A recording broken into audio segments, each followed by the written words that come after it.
Hey guys, back with you. A little bit of radio talk here. I decided to turn the tape on because we're kind of reassembling the Ronin 1911. I just did actually a third installment video on it. So I just kind of went over some things and field strip mostly here, examining what parts have worn. How is it holding up? And of course, with the aluminum frame, I was kind of hesitant on that, but I just went ahead and said, what the heck, let's check it out. Let's see how these things hold up. So far, it seems to be fairly decent. The aluminum frame does seem to have some decent quality to it, and one thing I like about it, there's no sharp edges in there. So, but I was putting it all back together here. And of course, I'm looking at where the wear pattern is. Where is this thing wearing, and where do I need to, keep it properly lubed and all that.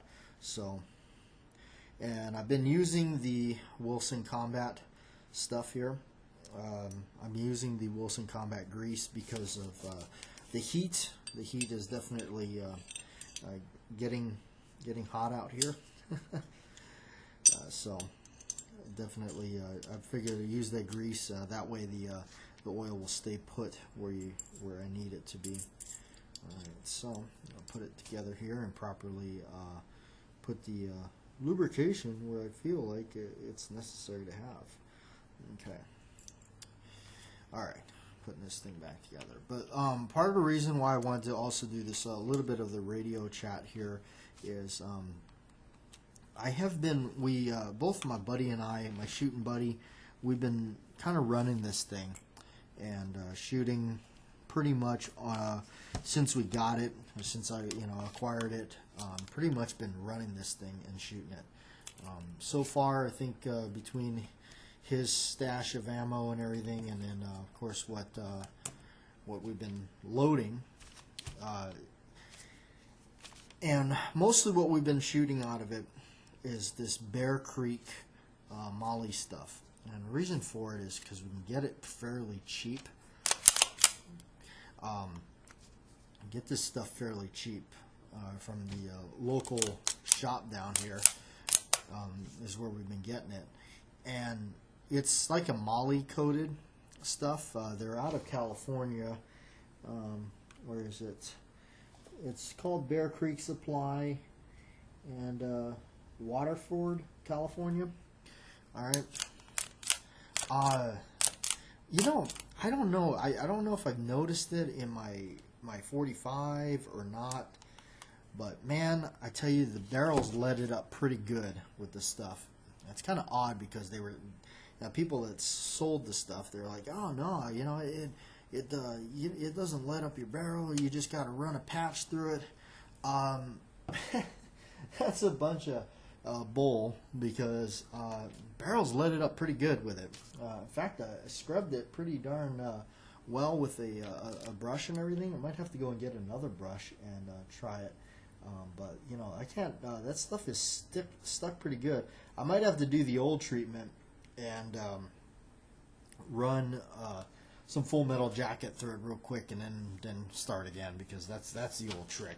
That's the old if you kind of are lazy like I am, go ahead and do that, and then see what the changes is.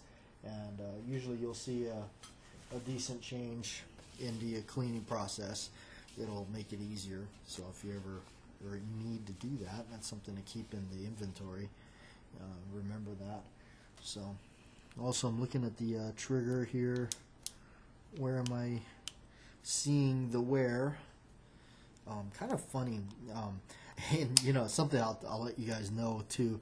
Here in the radio show, you guys know that we had painted I had painted this thing. I colored it, do custom color it, make it obviously a little bit different, something I wanted. And what I have is obviously the gray frame and everything. And I painted the hammer. And the hammer on the bottom here, I just noticed there's a couple little chips in the paint, and I'm like looking at it going, wow, that's weird. Where is that impacting?